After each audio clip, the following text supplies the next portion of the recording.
President Donald Trump has announced a 35% tariff on Canadian goods to go into effect on August 1st. Prime Minister says he wants to keep Canada-U.S. trade negotiations on track, even as U.S. President Donald Trump reignites the trade war. Trump says he will bring in a new 35% tariff on Canadian goods. President Trump, who's just announced tariffs for Canada imports. The president saying moments ago on Truth Social that there will be a 35% tariff on goods imported from Canada starting on August 1st. The shockwave hit North America like a lightning strike at midnight. U.S. President Donald Trump has just announced a 35% tariff on Canadian goods, effective August 1st. And the ripple effect is already tearing through markets, politics, and the fragile trust that binds the continent together. Moments after Trump posted the announcement on Truth Social, in all caps, urgent, almost explosive tone, analysts from Wall Street to Bay Street froze. This wasn't just a policy update, it was a signal, a warning shot, a shift in power, and instantly every assumption about North America's economic balance was thrown into question. But the real chaos didn't start in Washington. It began in Ottawa with one man, Mark Carney. Carney's quiet, unexpected response sent economists scrambling.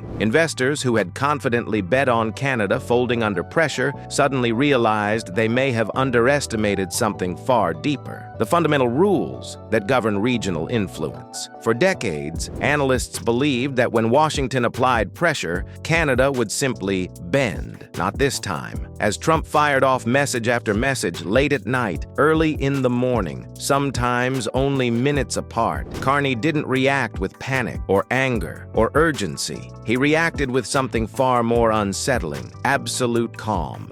And that calm, that composure, has become the axis upon which this entire story spins. Carney later described these messages in an interview with a tone so steady it almost felt rehearsed, as if he were discussing interest rates, not direct pressure from a U.S. president. This unexpected steadiness has forced intelligence analysts, diplomats, and financial insiders to re-examine what's actually happening beneath the surface. Because this isn't just a tariff dispute, it's a stress test of sovereignty, a clash of influence, a strategic chess match playing out between two nations that have shaped each other for generations. And if you think this is only about trade, you're missing the real story. Behind closed doors, something far more consequential is unfolding. A shift in strategy from Ottawa that neither Washington nor global markets saw coming. And now, breaking developments from inside the Canadian government reveal a twist so unexpected that it's forcing both countries to reconsider who really holds leverage in North America. What happened between those midnight messages and Ottawa's silent response is about to redefine the limits of patience, power, and diplomacy. And this is only the beginning. Mark Carney's account reveals something most viewers never see: a collision between fast, impulsive power and slow, deeply engineered national strategy. And it's this collision that explains why Canada quietly gained leverage, while Washington's grip unexpectedly slipped. Inside the Oval Office, Trump did what he's done in every arena of influence for decades. Before the first handshake even ended, he had already slid his personal number across the table, an invitation into a private channel where his instincts thrive, a space beyond diplomats, beyond protocol, beyond accountability. For Trump, these one-on-one lines of communication are a weapon.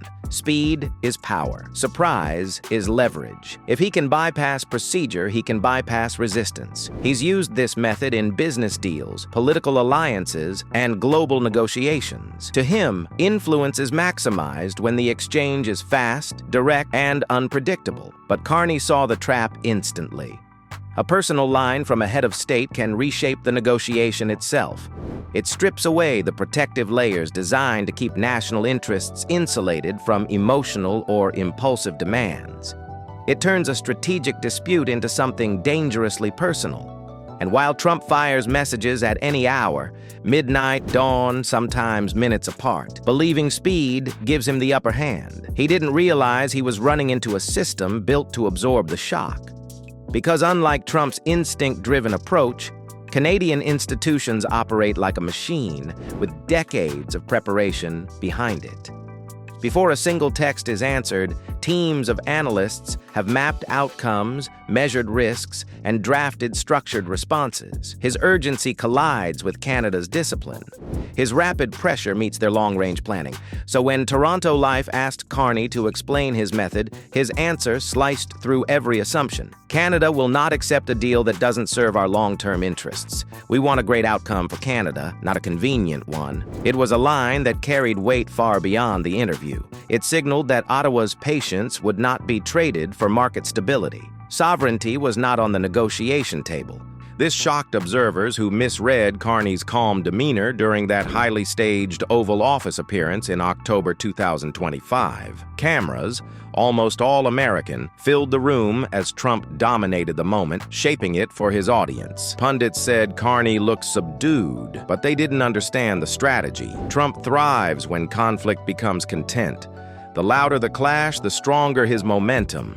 Meeting his theatrics with theatrics would have handed him control of the narrative, so Carney refused to perform. And when Trump floated the provocative idea that Canada might become the 51st state, Carney didn't escalate, didn't snap, didn't give him the show. He delivered 3 calm words that landed heavier than any punch. Never, never, ever. Mark Carney's discipline in the Oval Office wasn't just composure. It was a reinforcement of principle that transcends setting, audience, or theatrics. Toronto Life asked him how he maintained control while Trump twisted facts, belittled Canada, and repeatedly called him Mark, defying the usual formalities. Carney's answer cut straight to the heart of the strategy. He did not focus on Trump's tone. In a room flooded with American cameras, Trump wasn't negotiating with Canada. He was performing for domestic audiences. Any interruption, any emotional reaction would have given him material to spin. Carney prioritized national interest over personal irritation, and that choice reshaped the entire negotiation. When pressed about respect, Carney offered a revealing insight. Trump's comments, full of bravado, also carried a subtle acknowledgement. Canada mattered. Trade, border security, decades of cooperation, these ties existed even amid the theatrics. But recognition did not erode Canada's principles. Independence could not be sacrificed for performance. Repeating his never, never, ever line regarding the 51st state made that crystal clear. This is the core of the broader conflict. Trump leverages personal dominance and intimidation, pressuring counterparts to concede through urgency and surprise.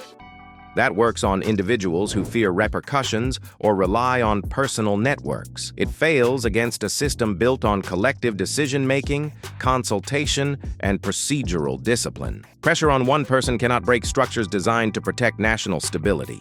Between October and November 2025, this clash of systems became unmistakable. Tariff threats escalated.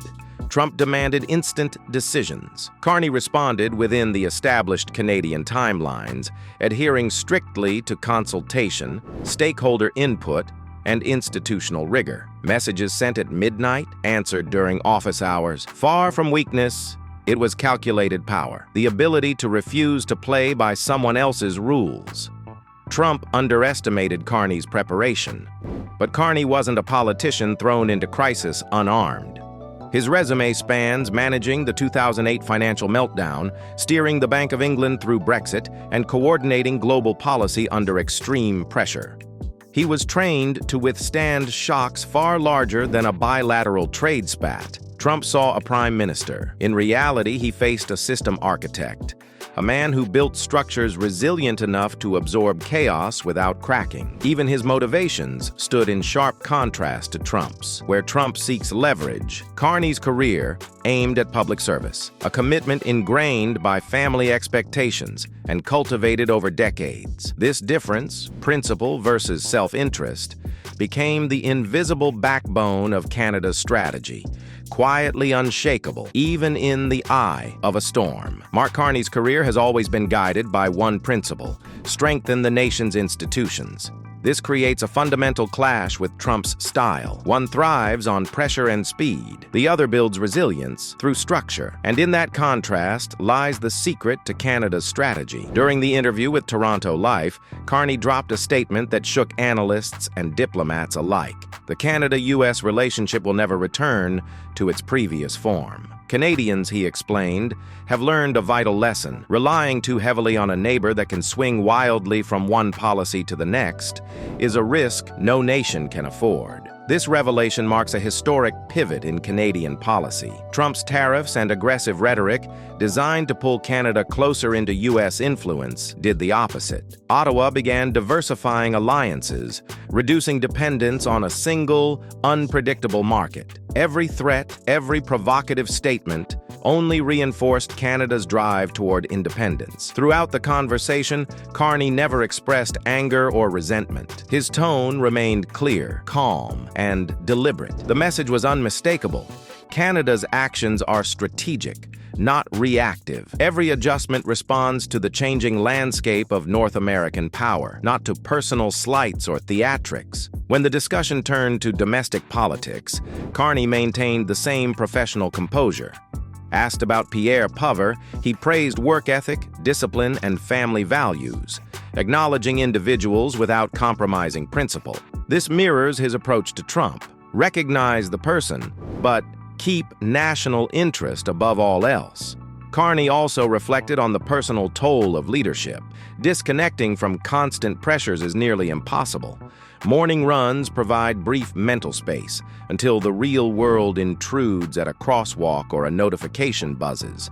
Trump could send texts at 3 a.m., float tariffs, or even joke about Canada becoming a 51st state. Carney's solution: silent mode, discipline, patience, and when necessary, he responds with 3 words that define the turning point of the conflict: never, never, ever.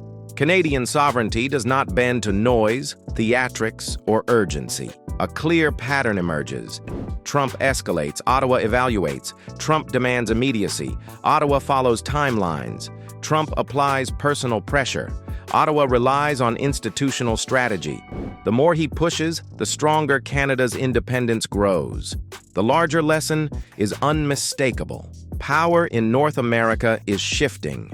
Influence is less about threats and more about resilience. Carney, with decades on Bay Street, global financial leadership, and a career in public service, embodies this shift. His calm, disciplined, principled approach creates a system that cannot be shaken by messages, tariffs, or political theater.